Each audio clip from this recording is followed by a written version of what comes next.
writing in that way makes the act of writing this first draft way more compelling and intriguing to me. So we're really getting into the thick of the romance. According to this scene, it's gonna be spicy. He's now sleeping in her bed, but how did he get there? Showing up for myself completely changed my day. I'm really just trying to go with the flow here.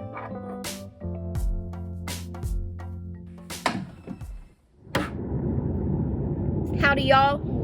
It's Tuesday and I am on my way to work. This is the first full week that I am handwriting my first draft. For those of you who are new here, I am currently working on a romance novel. It is a small town, grumpy sunshine, second chance romance. And it is inspired by Anne of Green Gables. And, well, kind of. I want it to feel like Anne of Green Gables, I guess. And so far, I have drafted what feels like probably the first chapter or two. I am just writing down the story. I am not worrying about organization or word count. I'm not worried about designating scenes. Like, I'm just telling the story. So far, so good. I'm really enjoying the process of handwriting. It feels more tangible and real to me. I often feel like when I'm typing my story, it feels like I'm typing into a void. It doesn't feel real to me. Handwriting does feel real, and it slows down my brain. The words that I put down on the page are more intentional. Today at work, I have some editing that I will need to do, but for the most part, it'll be a lighter day because we have not yet hit our most busy report time of the month. I am a full-time editor at a research company, so I am balancing working a 9-to-5 and writing my novel. I am an aspiring romance author. I'm not quite sure if I want to self-publish or traditionally publish, but it is my goal to eventually be a full-time author and support me and my family off of my creative endeavors. So if you are new or if you are one of my subscribers, thank you for joining me on this journey. I think that during my lunch break today, I will go to the coffee shop and work on my book. So I will take you along with me at that time, and I will talk to you soon.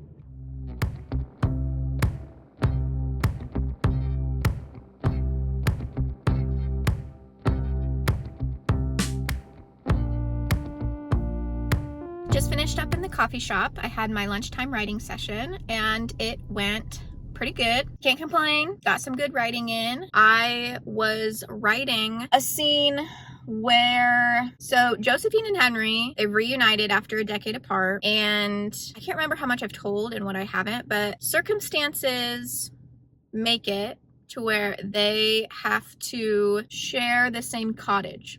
And Henry just walked in on Josephine taking a bath. It just went there. Like, it just had to happen. And when I started off this story, I did not know how spicy it would be. It's not something I planned for. I just figured that the story would tell me how spicy it wants to be. And according to this scene, it's gonna be spicy. Because how are you gonna have a scene where he walks in on her in the bath in the very beginning of the book and not have it be a spicy book? I guess it's gonna be spicy. I don't know. Anyway, I gotta go back to work. Who knows what will be waiting for me when I get there. I still have not seen any editing work yet today. I've been working on other random miscellaneous tasks, but I do expect some editing to come through, so we shall see what the rest of the day entails.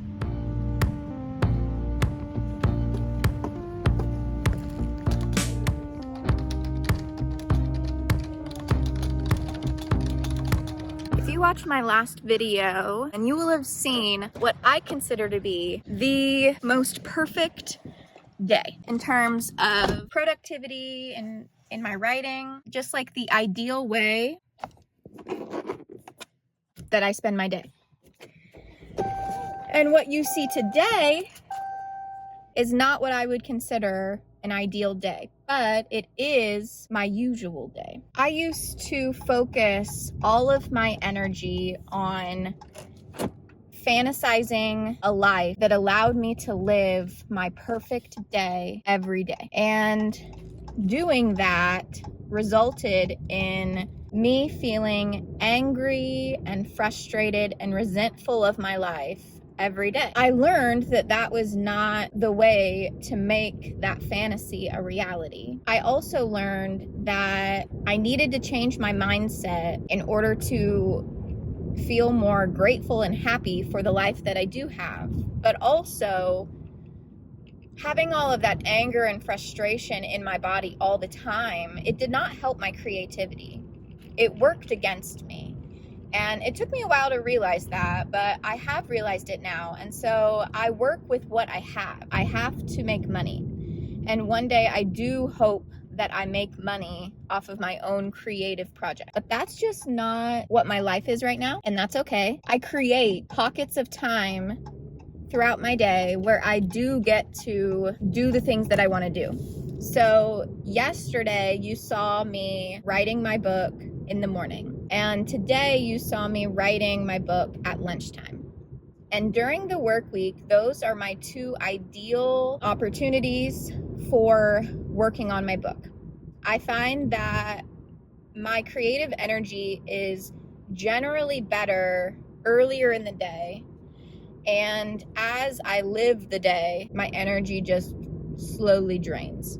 And so I don't prioritize writing in the evening. I spend my evenings doing more like regenerative self-care practices. So the evening is when I often read, I do yoga, I just relax.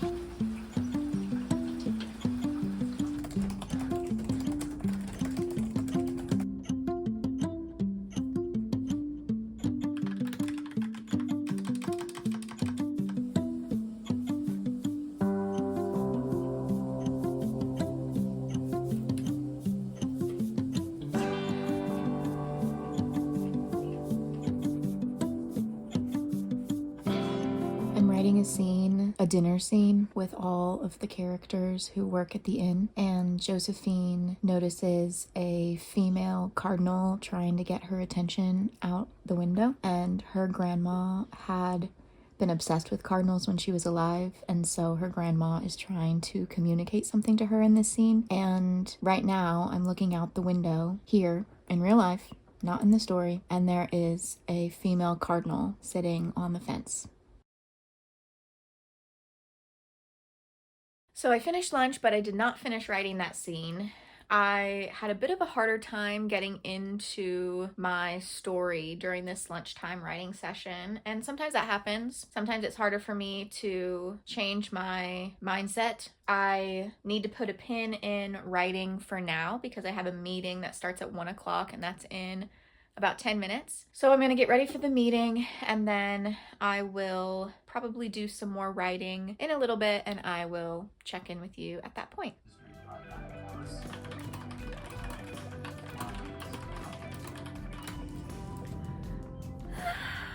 We have some storm systems that are moving through our area over the next few days, and my head hurts. I have a pretty bad pressure headache, and that makes it difficult for me to write. I don't know. I want to write, but I don't know if I will be able to write, and it's frustrating because in times like this, when I feel like physically tired and in pain, I would love to be able to escape into my book world, but I don't know if I'll be able to. I will try.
I'm in the middle of writing a sentence in my book, and I just got notification that my editing work is now on my desk. So I'm gonna have to put the book aside and get to editing. Something I just realized that I do while I'm editing, I treat my editing like it's a game, and I'm playing a game that it's like an I Spy game, but instead of looking at like a picture with a cluttered mix of different items and you try to find the thing that the list tells you to find, instead of that, it's text about market dynamics, and I'm trying to spy out the typos. When I look at it that way, it makes it a lot more fun.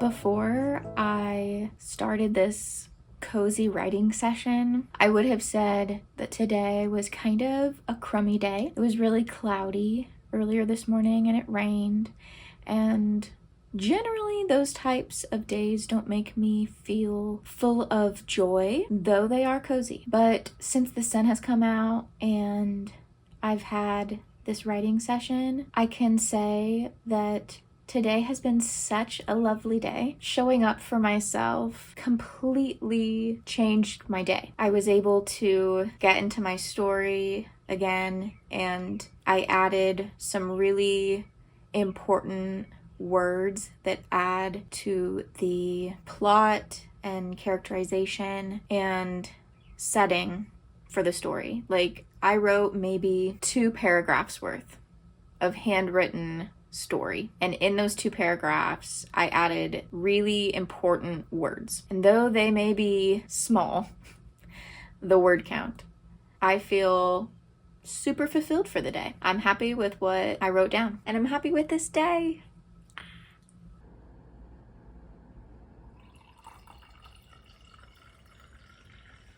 By Thursday, I'm usually quite worn down, and that is true for today. I'm going into the office today. Today we are publishing at least 1 report, if not 2. It just depends on if we got the data that we need in order to publish today. So I will be in the office and I'll be able to do some good work in my book. Last time we spoke, I had said that I had only written like 2-ish paragraphs in the book yesterday, but I couldn't stop the scene from playing out in my head, and so throughout the evening I just had to go into my office and write down what I was seeing. So I ended up writing 3 pages of the scene. I'm really pleased with what I got. I am working on a large dinner scene. There's a big cast of characters in this scene, which I struggle with. I've written this scene before. If you recall from one of my previous videos, this project is one that I have tried to write several times. And in a previous version, this scene existed. I was pretty pleased with it. I was able to get the character dynamics down pretty well. That's something that I struggle with when there are lots of characters in one scene. I really want to be mindful that all of the characters need to have their own personality and identity. They need to hold their weight in the scene, I guess.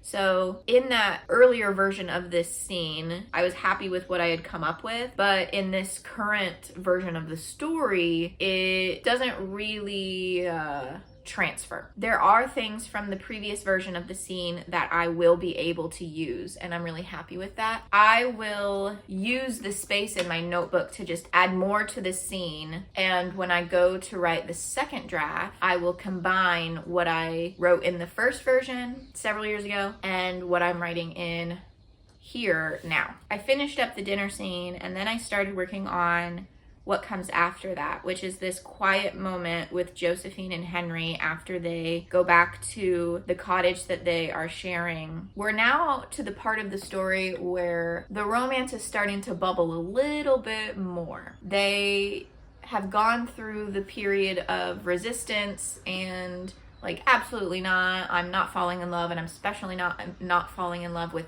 them. We're through that part of the book. We're now to the part where they're starting to look at each other and they're still resistant and they're still like, no way. But in the back of their mind, they're like, I don't know, maybe there's something there. I actually got a really good bit of dialogue for that interaction. I really like it. I feel like their voices are starting to come to me and I'm having fun with them. Hopefully I can continue on today. Typically when I end a writing session, I like to leave something for myself to get me going in the next writing session. So sometimes that looks like leaving myself a question, and sometimes that means just like stopping in the middle of a scene. Then I will know how to pick back up later. I don't like ending very concretely because then it's harder for me to get back up and going in the story. A question that I had asked myself in one of my last writing sessions: he's now sleeping in her bed, but how did he get there? So that was a fun one to pick back up. Okay, so here's another one. Do you remember the other day when I said he walks in on her taking a bath? So I ended my writing session in the middle of that scene. And so the way that I ended it was, for now she bathes in the peace and quiet she is accustomed to. But I think he has to come in, right? Last night I did not do that for myself. I ended on the dialogue and I ended at the end of a scene. So I ended with, good to know, he chuckles in a grumbly sort of way, but he leaves her alone after that. I don't know where the story is going quite yet, but I will figure it out and I will let you know when I figure it out.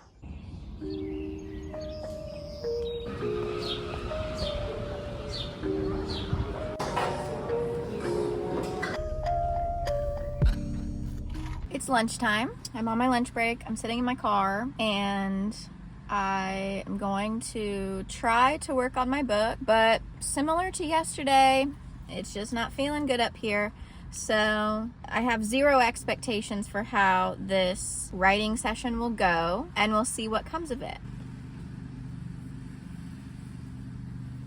I got a little bit of words, but I'm just not feeling it. I spent the morning working on getting a report out the door. I did a lot of editing. My brain is just toast. It's Thursday, so, you know, the energy that I had at the start of the week is just not there. And that's okay. It happens. At least I tried. I had to sneak outside to give you guys an update because I figured you'd want one. So, being a neurodivergent writer, I often have to like trick myself into writing, and sometimes I do that consciously and sometimes it just happens, and then I have that like light bulb moment of like, oh yeah, you can do this intentionally. Whenever I'm struggling, I have to distract myself mentally with like visual and audio stim content, and then in the background my brain can start working again. Then I have these like big bursts of inspiration that I can then jump on, and otherwise it wouldn't have happened. Like, I don't know if that makes sense. If you experience that, please let me know that I'm not the only one. So there are severe storms happening in the United States. And so I put on Ryan Hall to watch the live stream because I'm a weather nerd and I like to watch the weather even if it's not impacting me directly. So I put it on in the background at work, and watching the live stream and just zoning out to the live stream turned on the story in my head, and now I was able to write. So I'm working on my story. How embarrassing. My coworker just pulled up on me. I feel like I manifested that because literally right before I came out here to film this, I was like, oh my gosh, I hope no one finds me. And then that happened. Anyway, I'm working on my book while watching Ryan Hall's live stream in the background. I don't have any like pressing work things to be doing right now, so it's okay that I'm getting distracted from my day job. Don't worry, I do a good job at my job and I meet my deadlines and people are very happy with me. Anyway, so I'm working on my story and I realized that I was getting a bit stuck because I kind of like, once I started handwriting the first draft, I abandoned my outline and I just was like, woo, this is so much fun, but now I'm stuck and I need to go back to my outline. So that's what I'm doing. I'm comparing what I have in the first draft to what I have in the outline that I made. I did a pretty good job. Even though I abandoned it, it was still powerful enough in my brain that it showed up on the page anyway. But the story is taking on a life of its own. And so I'm looking at the outline and I'm trying to use the outline as a guide to tighten up the story when it gets a little bit lost. So that has happened, and now I know how to fix it. And that's what I'm working on now. Right now I'm working on a scene where Josephine is working in the garden and she's in the shed, and she is constantly like bumping into things and having to rearrange things that she keeps in there because they were her grandma's. So like old tools, things that she doesn't actually use. But she keeps them in there because they were her grandma's and she's not yet ready to get rid of them. But they frustrate her. Like, she gets into arguments with these things, and she's frustrated that they're in her way, but she hasn't yet made the realization that, like, I don't have to keep them here. They don't have to be here. So anyway, I'm working on that scene, and I can't help but draw parallels between what Josephine is experiencing with her grandma's things in the shed, which, by the way, she inherited this role as a gardener from her grandma when she passed. So anyway, as I'm writing this scene, I'm drawing parallels between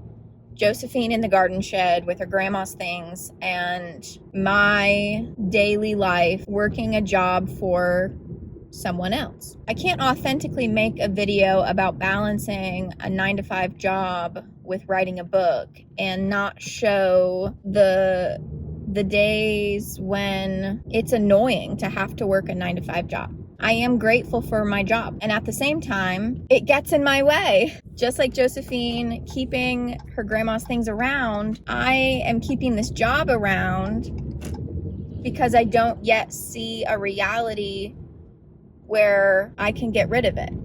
I'm working toward that reality. I dream of a life where I can support myself by my own work, by my own creative work. I've let go of a lot of the anger and frustration that used to hang over my head every day. But there are still some days where it comes back out. This is why I will always show up for myself, because no one else is coming to save you. No one else is coming to give you the life that you want. No one else is coming to write your book for you. I believe that showing up for myself every day, working toward my goal of being creatively and financially independent. I show up for myself, and I trust that one day I will get to where I want to be.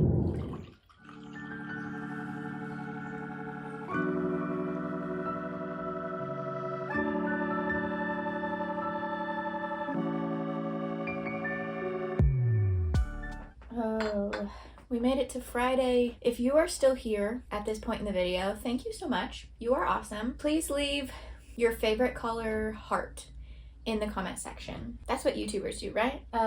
Okay, so it's Friday, it's lunchtime, and I wish that I were doing what Willow's doing right now, but I can't do that. I wrote like half of a page earlier this morning before I started work. I'm just continuing on in the scene that I started yesterday. The process is getting a little bit messy, I'm gonna be honest. Typically when I'm typing, if I think of something that I want to add to something that I've already written, then I can just go back there and I can add it, and it's still in sequential order. Handwriting it, not that easy. There are like several scenes that I am actively working on at one time, and they're all kind of all over the place.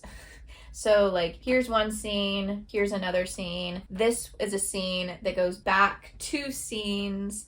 This is a scene that goes back 3 scenes. It's getting a little bit messy, but that's okay. That's what, draft 2 is for, cleaning up my mess.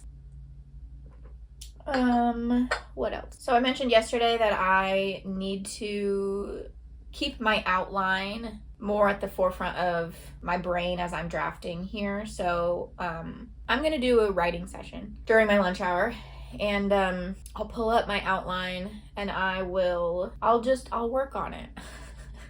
I don't know. I'm ready for the weekend.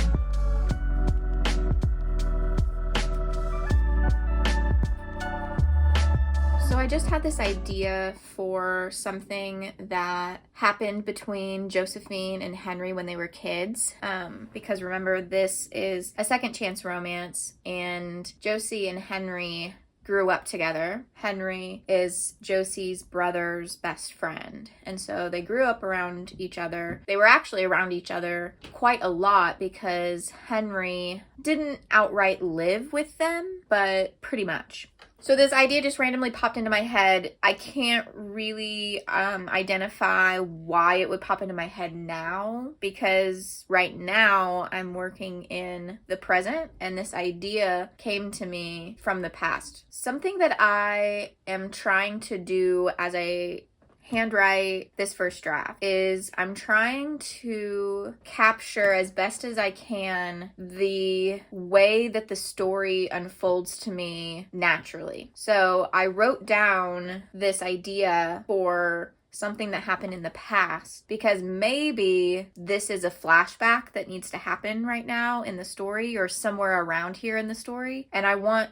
to put it where it belongs in terms of the flow of the story as it first unfolds. Writing in that way makes the act of writing this first draft way more compelling and intriguing to me than outlining. I'm not like anti-outline. I did make an outline for this book, but it is the most bare bones, loosest outline possible, just to help me when I need the help. But I'm really enjoying telling the story in this raw, authentic way. It reminds me of the craft book, I think it's On Writing by Stephen King.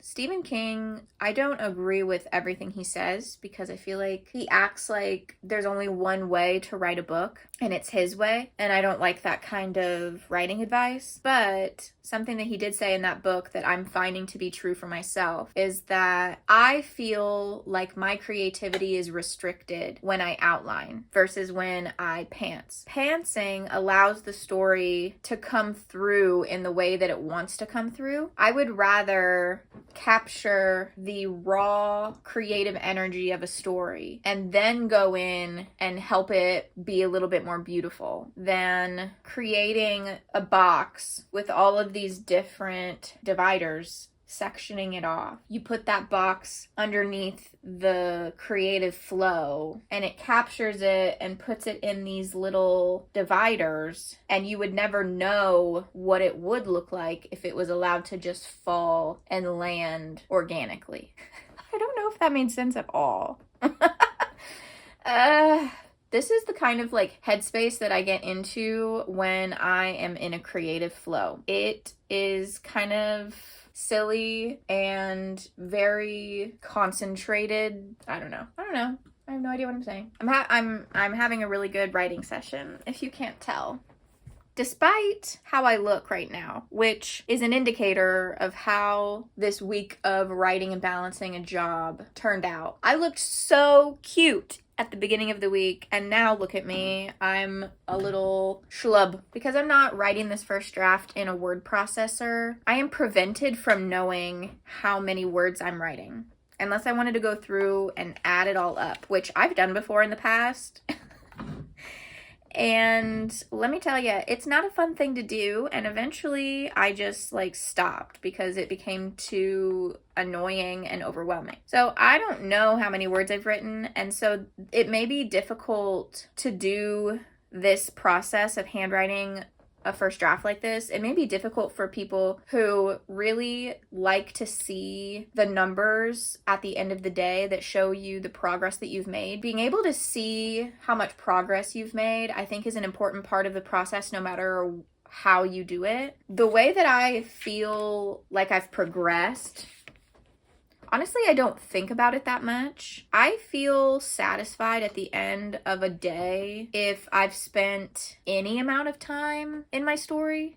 I care about progress. Perhaps I should care about progress more. I get all weird when I focus too much on progress and goals and being ambitious. Ambition is a place that I spent so much time back when I was in school. I'm trying to let go the energy of ambition because I was toxically ambitious for a lot of my life. Since I'm trying to detox, I guess, from the ambition, it's an interesting place to be in when you're trying to accomplish something. Typically, I would have tapped into the energy of ambition and I would have been very focused on word count and timeline, deadlines. I would think so far out into the future and I would plan so far out into the future. And that made me feel safe. That made me feel motivated, but I would always crash and burn for a lot of other reasons, but the crashing and the burning also was impacted by this like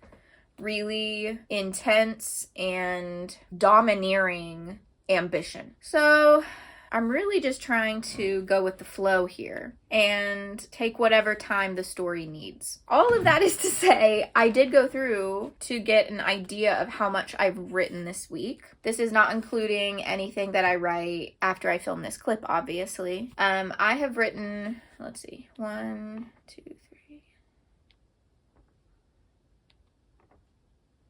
7 pages. And when I look at the outline, I am now moving into the second act. I have 4 acts that I am like abstractly keeping in the back of my mind as I write this story. I know that in the future I will divide the story up into 4 acts. Right now I'm not actively thinking about that when I'm writing, but you know, taking a step back for a moment from the story and looking at the outline, I can see that I have written the first act of the book. So I am a fourth of the way through. I think it's pretty safe to say that I am underwriting this first draft. And obviously that makes sense because, like I've said before, my writing process is a matter of layering. And so this is just the second layer. The first layer was the outline. This is the second layer, but I'm calling it the first draft because it's the first time that